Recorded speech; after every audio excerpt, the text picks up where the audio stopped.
In the autumn of 1891, a gravedigger's shovel struck something that shouldn't have been there. What Joseph Milliken found beneath the frost-hardened soil of St. Helen's Cemetery would uncover a secret so dark that an entire community had buried it deeper than any coffin. The unmarked graves he discovered that October morning contained bodies that were never meant to be found, and the truth behind their silent presence would shake the foundations of a small Montana town built on blood and lies. But before we uncover the horrifying truth that lay hidden beneath the consecrated ground of St. Helen's Cemetery, I want to ask you something. If you're drawn to stories that reveal the darkest chapters of American history, stories that most people would rather forget, then you've found the right place. Subscribe to our channel, hit that like button if you dare to hear the truth, and tell me in the comments what city and country you're listening from. We're building a community of truth seekers from around the world, and your voice matters. Now, let's return to that fateful morning when the first shovel of dirt revealed secrets that a small Montana community thought they had buried forever. According to the fragmented records and whispered testimonies that have survived more than a century, what happened in St. Helen's Cemetery was just the beginning of a story that would challenge everything the residents of Cedar Ridge believed about their town's founding. Cedar Ridge, Montana, in 1891, was a town carved from the wilderness by determination and desperation. Nestled in a valley between rolling hills covered in ponderosa pines, it sat along the newly completed Northern Pacific Railway line that had transformed the Montana Territory into a beacon for fortune seekers and settlers. The town boasted barely 800 souls, most of whom had arrived within the past decade, drawn by rumors of silver deposits in the nearby mountains and the promise of fertile land for cattle ranching. The heart of Cedar Ridge was its main street, a dusty thoroughfare lined with wooden storefronts that seemed to lean against each other for support against the harsh Montana winds. The Miners' Supply Company dominated one corner, its windows displaying picks, shovels, and the dreams of men who believed the next strike would make them rich. Across the street, the Cedar Ridge Hotel offered weary travelers clean beds and hot meals, while the Silver Dollar Saloon provided liquid courage for those about to venture into the treacherous mines. But it was the white-painted spire of St. Helen's Catholic Church that truly defined the community's identity. Father Michael O'Brien, a stocky Irishman with graying hair and hands permanently stained with ink from his constant letter-writing, had arrived in Cedar Ridge 3 years earlier with a mission to bring civilization to what he often called God's forgotten corner of creation. The church, built with lumber donated by the town's most successful businessman, Thomas Whitmore, stood on a small hill overlooking the main street, its bell tower visible from every corner of town. Adjacent to the church, St. Helen's Cemetery occupied 5 acres of gently sloping land enclosed by a white picket fence that Father O'Brien personally whitewashed every spring. The cemetery had been consecrated in 1888, and by 1891, it held the remains of 43 souls. Miners who had met their end in cave-ins, women who had died in childbirth far from proper medical care, children claimed by harsh winters and frontier diseases, and the occasional victim of claim disputes that ended with gunfire rather than legal resolution. Joseph Milliken had been the cemetery's caretaker and gravedigger for 2 years. A man of 45 with calloused hands and a perpetually serious expression, Joseph took pride in maintaining the sacred ground. He had learned his trade from his father in Ohio before heading west with his wife Sarah and their teenage son David, seeking a fresh start after losing their farm to debt. Joseph's methodical nature and respect for the dead made him indispensable to Father O'Brien, who often relied on the gravedigger's counsel when dealing with the practical matters of death in a frontier community. The autumn of 1891 had been particularly harsh. An early October snowfall had claimed 2 elderly residents, and the town council had decided it was time to expand the cemetery grounds. The expansion would add 3 acres to the north side of the existing cemetery, extending into land that had always been considered part of the church property, but had never been used for burials. Father O'Brien had blessed the expansion enthusiastically, seeing it as a sign of Cedar Ridge's growth and prosperity. What no one discussed, at least not openly, was the complex relationship between Cedar Ridge's white settlers and the Blackfeet tribes that had once called this valley home. The Northern Pacific Railway's arrival had accelerated white settlement, but it had also intensified conflicts over land rights and mining claims. Most residents preferred to believe that the Indian troubles were a thing of the past, settled by federal treaties and military intervention. The reality, as Joseph would soon discover, was far more complicated and infinitely more disturbing. The morning of October 23rd, 1891, dawned gray and cold, with frost coating the grass like crystallized secrets. Joseph Milliken arrived at the cemetery before sunrise, as was his habit, carrying his tools and a thermos of coffee that his wife Sarah had prepared. The expansion work had been progressing slowly due to the increasingly frozen ground, but Joseph was determined to prepare at least 2 new burial plots before the first major snowfall made excavation impossible. He began digging in what had been designated as the northwestern corner of the new section, an area that Father O'Brien had specifically requested be prepared first. The ground was harder than expected, and Joseph found himself wondering why this particular spot seemed so different from the rest of the cemetery. The soil here was darker, richer, as if it had been disturbed and enriched by something more than natural decomposition. His shovel struck something solid at a depth of about 4 feet. Joseph initially assumed it was a rock, common in Montana soil, and adjusted his angle to dig around it. But as he cleared away more dirt, the object revealed itself to be white and unmistakably bone. Joseph's first thought was that he had accidentally encroached upon an existing grave, though he was certain his measurements had been accurate. What he uncovered next would haunt him for the rest of his life.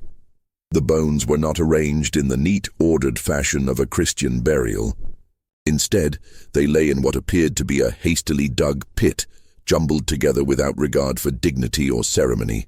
As Joseph carefully excavated, fighting against his growing horror, he realized he was looking at the remains of multiple bodies, thrown together in a mass grave that had no marker, no record, no acknowledgement of its existence. But it was the artifacts scattered among the bones that truly chilled him to his core. Fragments of beadwork, pieces of leather clothing, and what appeared to be the remains of traditional Native American jewelry told a story that no one in Cedar Ridge had ever spoken aloud. These were not the graves of white settlers or miners. These were the remains of Blackfeet people, buried in secret and unmarked, as if their very existence had been something to be hidden. Joseph's hands trembled as he continued to excavate, driven by a mixture of duty and dread.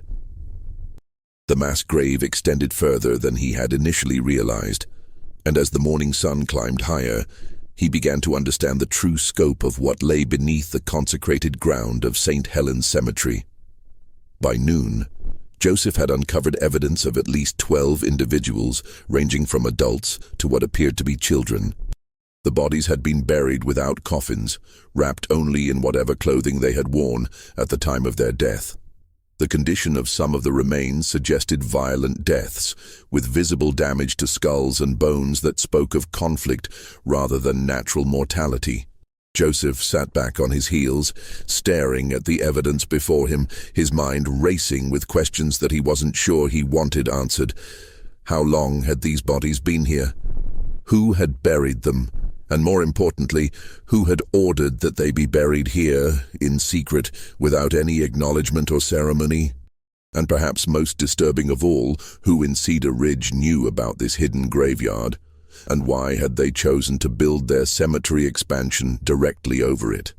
As the afternoon shadows began to lengthen, Joseph made a decision that would change everything. Instead of reporting his discovery to Father O'Brien immediately, he carefully covered the excavation with a tarp and returned home, telling his wife only that the ground had proven more difficult than expected and that he would need more time to complete the work. That night, Joseph Milliken lay awake, staring at the ceiling of his small house, knowing that he had uncovered something far more significant than unmarked graves.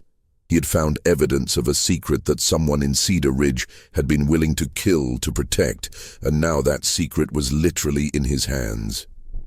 The days following Joseph's discovery were filled with an almost unbearable tension that seemed to permeate every aspect of life in Cedar Ridge. Joseph continued his work in the cemetery, but now every shovelful of dirt carried the weight of terrible knowledge. He had managed to excavate 3 more sections of the hidden burial ground, and his careful count now suggested the presence of at least 18 bodies, possibly more. What disturbed Joseph most was the methodical nature of the burials. These were not the hasty graves of a single violent incident, but rather the result of systematic killing and disposal that had taken place over an extended period. The varying degrees of decomposition suggested that the bodies had been buried at different times, perhaps over the course of months or even years. Father O'Brien had begun to visit the worksite more frequently, claiming concern about the slow progress of the expansion. Joseph noticed how the priest's eyes lingered on the tarped area where the mass grave lay hidden, and how his questions seemed designed to determine exactly what Joseph had found. The gravedigger had become adept at deflecting these inquiries, but he could sense the growing tension in their interactions. "You seem troubled, Joseph," Father O'Brien had said during one of these visits, his Irish accent thickening as it always did when he was agitated. "Perhaps the Lord is testing your faith with difficult ground. Sometimes the earth itself resists when we try to expand his sacred space." Joseph had nodded politely, but he couldn't shake the feeling that the priest's words carried a hidden meaning, as if Father O'Brien were testing him in return, probing to see how much he had discovered and how much he understood about the true nature of what lay beneath the cemetery grounds. The answers to Joseph's questions began to emerge from an unexpected source. While researching property records at the town hall, hoping to find some historical context for the cemetery expansion, Joseph encountered Martha Whitmore, the elderly widow of Thomas Whitmore, the businessman who had donated the lumber for St. Helen's Church. Martha, now in her 70s and showing signs of the forgetfulness that sometimes accompanies advanced age, had been reviewing her late husband's papers in preparation for donating them to the town's small historical society. "Oh, you're the cemetery man," Martha had said when Joseph introduced himself. "Thomas always said that ground held too many secrets to be proper for burials. But Father O'Brien insisted it was consecrated land, blessed by God and suitable for Christian souls." When Joseph asked what she meant by secrets, Martha's expression had grown distant, as if she were looking back through years of carefully maintained silence. "The troubles," she had said quietly, glancing around to ensure they weren't overheard. "The mining troubles, back when the railroad first came through. Thomas and the other businessmen, they had agreements with the territorial government about land rights and mineral claims, but some of the native families refused to leave even after the treaties were signed. They said the land held the bones of their ancestors and couldn't be sold or traded." Martha had paused then, her fingers working nervously through her husband's papers, as if searching for something that might explain what she was struggling to articulate. "There were incidents," she had continued, "conflicts over mining rights and railway access. The territorial militia was supposed to handle such things, but they were spread too thin, and the businessmen grew impatient. Thomas never spoke of it directly, but I knew he met with other investors and with Father O'Brien about finding solutions to what they called the indigenous problem." Joseph had felt his blood chill as Martha's words painted a picture that aligned perfectly with his growing suspicions about the hidden graves. The timeline she described matched the estimated age of the remains he had uncovered, and her mention of Father O'Brien's involvement suggested that the priest's current nervousness about the cemetery expansion was based on intimate knowledge of what lay beneath the ground. As October turned to November, Joseph found himself caught between his duty as a gravedigger and his growing moral obligation to seek justice for the unnamed dead. His continued excavation had revealed disturbing details about the mass burial site. The bodies had been interred without any of the traditional Native American burial practices, suggesting that whoever had disposed of them had done so hastily and without regard for cultural or spiritual considerations. More troubling still was the evidence of systematic violence that Joseph discovered among the remains. Skull fractures, broken bones, and what appeared to be bullet wounds told a story of coordinated killing rather than random conflict. These were not the casualties of fair fights or legitimate military action, but the victims of what could only be described as massacres. Joseph's investigation took on a new urgency when he discovered a partially buried leather pouch containing what appeared to be personal documents and correspondence. The papers, though damaged by years underground, were still partially legible, and what Joseph could decipher painted a horrifying picture of the events that had led to the creation of the hidden cemetery. The documents included fragments of letters written in English, apparently correspondence between Thomas Whitmore and other Cedar Ridge businessmen, discussing what they euphemistically called clearing operations and territorial security measures. One partially preserved letter, dated August 1888, contained references to resolving the native situation permanently and ensuring federal authorities remain uninformed of local security actions. But it was another document, written in Father O'Brien's distinctive handwriting, that provided the most damning evidence of the conspiracy that had created the mass grave. The paper appeared to be notes for a sermon, but the content was unlike any religious message Joseph had ever encountered. "The Lord tests us with difficult choices," the fragmentary text read. "Sometimes Christian mercy must yield to Christian survival. The heathen souls who reject salvation and threaten God's chosen people forfeit their claim to His protection. What we do in darkness, we do for the light of civilization and the expansion of Christ's kingdom in this wilderness." Joseph realized he was looking at Father O'Brien's theological justification for participating in what could only be described as genocide. The priest had not merely known about the killings. He had provided religious sanction for them, and had taken responsibility for disposing of the evidence in ground he controlled. The full scope of the conspiracy became clear when Joseph found additional correspondence that detailed the participants in what they had called the Cedar Ridge Solution. Thomas Whitmore had organized the financing and logistics. Local mine foreman Samuel Crawford had recruited men willing to carry out the actual killings. Sheriff Bernard Mackenzie had ensured that territorial and federal authorities remained uninformed about the conflicts.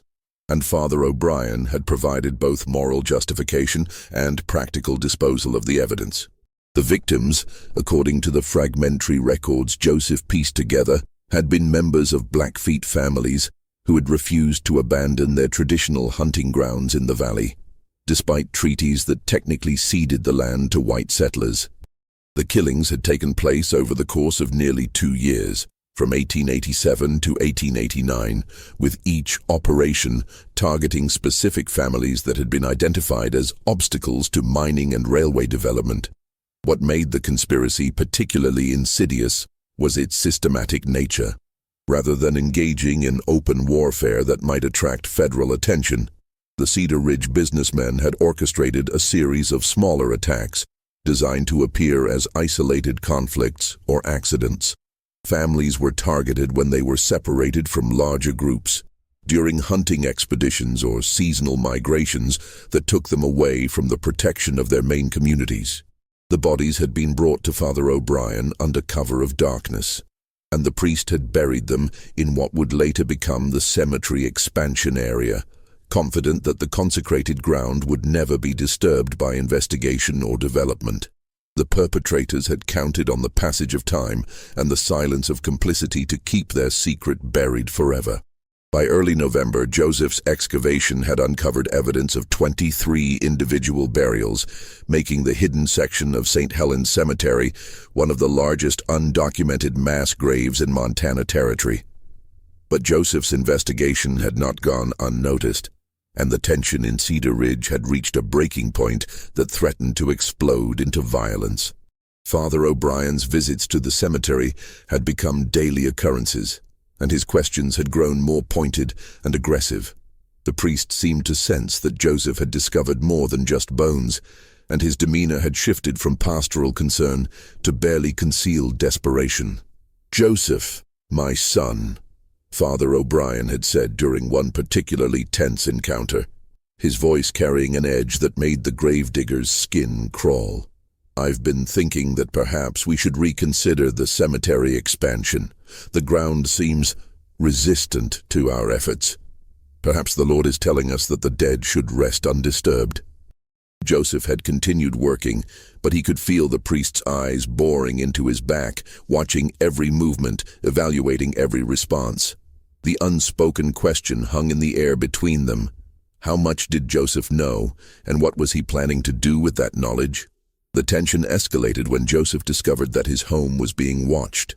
Men he didn't recognize had begun lingering near his property at odd hours, and his wife Sarah had complained about strangers asking questions about his work at the cemetery.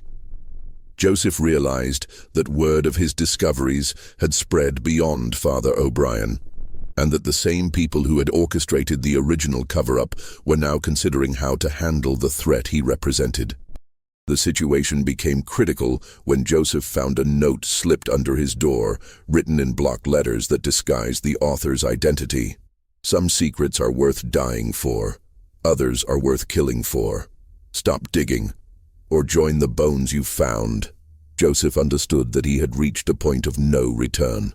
The people responsible for the mass grave were still alive, still influential in Cedar Ridge, and still willing to use violence to protect their secret. His continued investigation had painted a target on his back, but abandoning his pursuit of justice would mean condemning the victims to eternal anonymity and allowing their killers to escape accountability. That night, Joseph made copies of all the documents he had found, hiding them in multiple locations around his property and in town. He also wrote a detailed account of his discoveries, including maps of the burial site and descriptions of the evidence he had uncovered. If something happened to him, he wanted to ensure that the truth would survive. But Joseph's preparations were interrupted by a development that changed everything.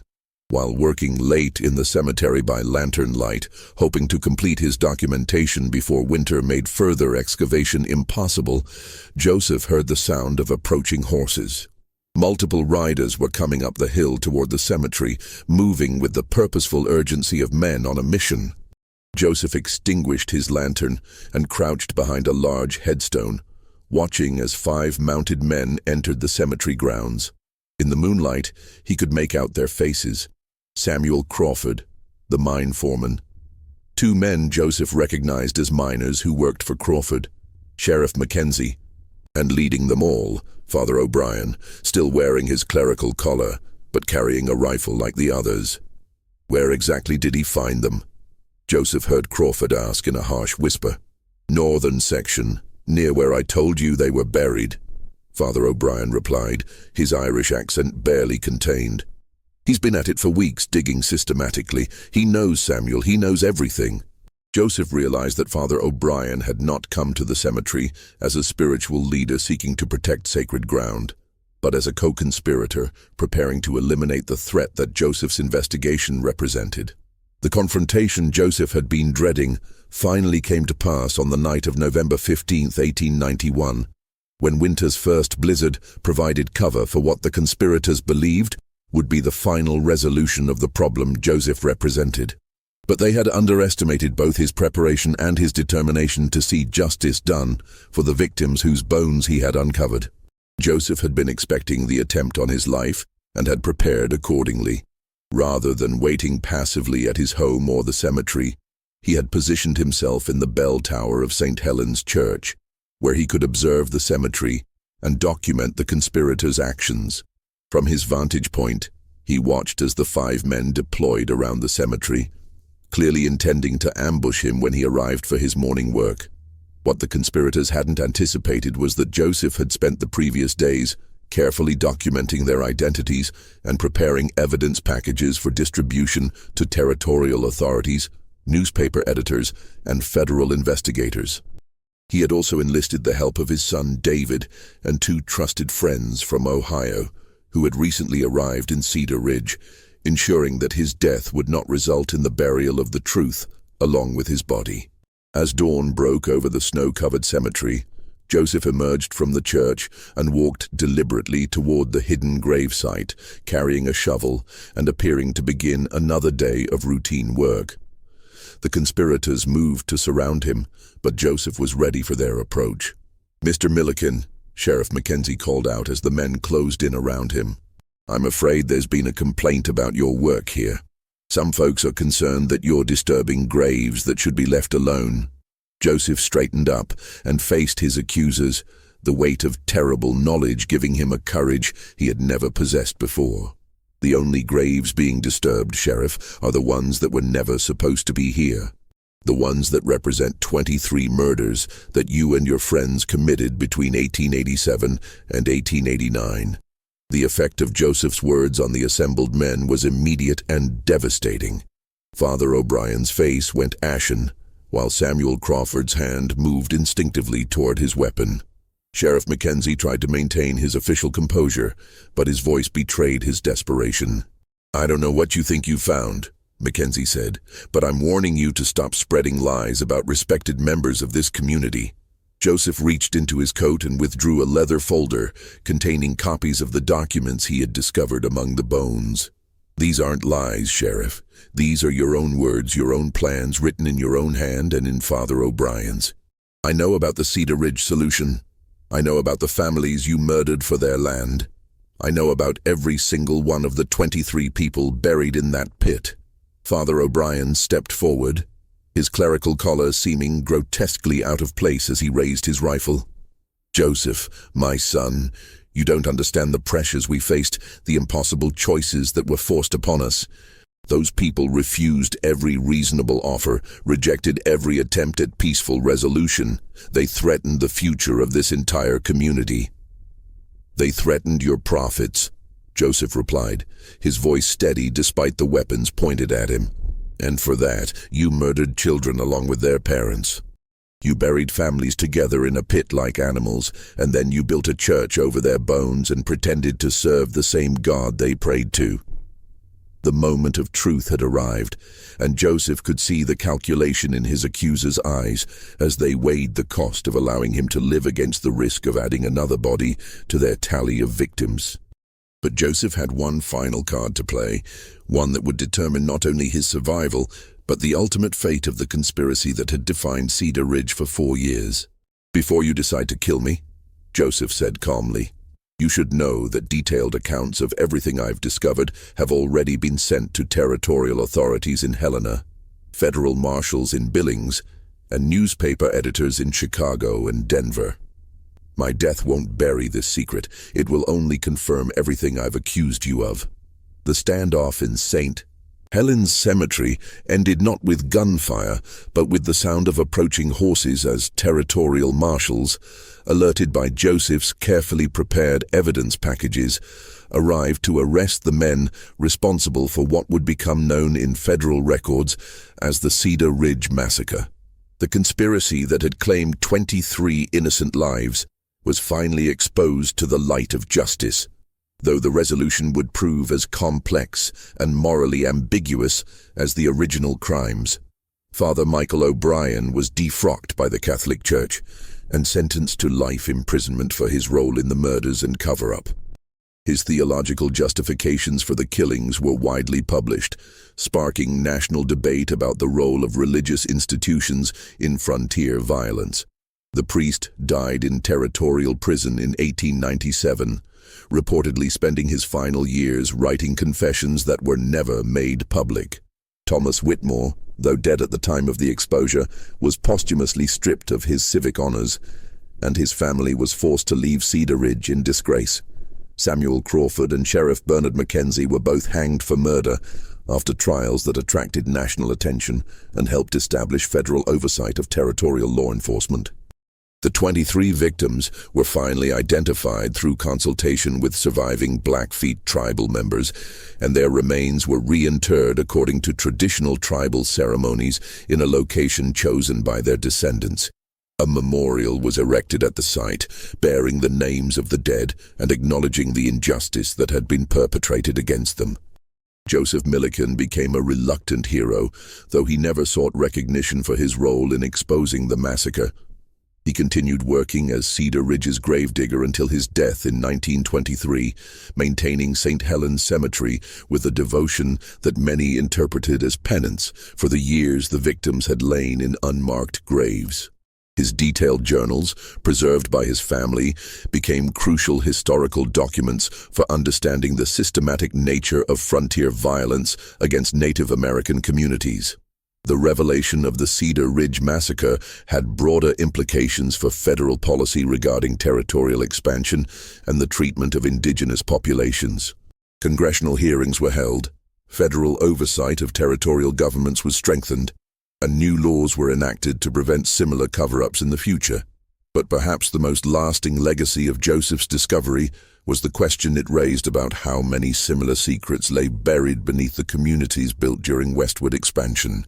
Cedar Ridge was not unique in its conflicts with Native American populations, nor was it unique in the lengths to which its leaders were willing to go to protect their interests. The systematic nature of the cover-up, involving respected civic and religious leaders, suggested that similar conspiracies might exist in towns across the frontier territories. The story of St. Helen's Cemetery reminds us that the ground beneath our feet often holds truths we would prefer to ignore, and that justice delayed is not always justice denied. Joseph Milliken's courage in pursuing truth despite personal danger demonstrated that individual conscience can ultimately triumph over collective complicity, even when that complicity is sanctioned by the most powerful institutions in a community. In the end, the graves that weren't meant to be found became a testament to both the capacity for evil that exists within seemingly civilized communities and the power of moral courage to bring hidden truths to light. The victims of the Cedar Ridge Massacre finally received the acknowledgement and justice they had been denied in life, and their story serves as a reminder that some secrets are too important to remain buried, no matter how much time has passed or how much power protects them. The untold stories of St. Helen's Cemetery teach us that the past is never truly buried, and that the price of ignoring injustice is often paid by generations who inherit the consequences of silence. What do you think about this story? Do you believe that all such secrets eventually come to light, or are there still hidden graveyards waiting to be discovered? Leave your thoughts in the comments below. If you found this story compelling and want to hear more hidden histories that challenge our understanding of the past, subscribe to our channel, activate the notification bell, and share this video with others who value truth over comfortable lies. History's darkest chapters often hold its most important lessons. See you in the next story.